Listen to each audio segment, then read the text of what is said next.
Hello friends, तो मैं निकली थी मार्केट के लिए। अचानक से पूरा अंधड़ हवा आने लगा। मैंने सोचा भी नहीं था कि इतना तेज़ हो जाएगा। ऐसे तो देख ही रहा था और इतना तेज़ हो गया कि एकदम पूरा अंधेरा इतना ज़्यादा हो गया कि रात होने जैसा लगने लगा। पूरा टॉर्च जलने लगा, गाड़ी में भी पूरा लाइट जल रहा था। एकदम अंधेरा हो गया। अंधेरा से मैं जल्दी जल्दी जा रही थी।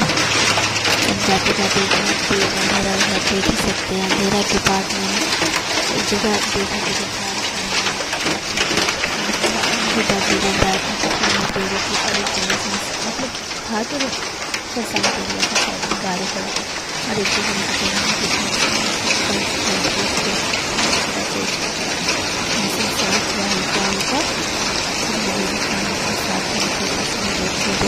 से पानी चलने में उसमें निकलेंगे। देख सकते इतना पत्थर बांटे इतना ज़्यादा हो रहा था और पूरा एकदम हो रहा था। फिर मैं गई दुकान लेना था अपने बाबू के लिए कवर, तो यहाँ भी पूरा भरा पड़ा था। देख सकते हैं आप। मैं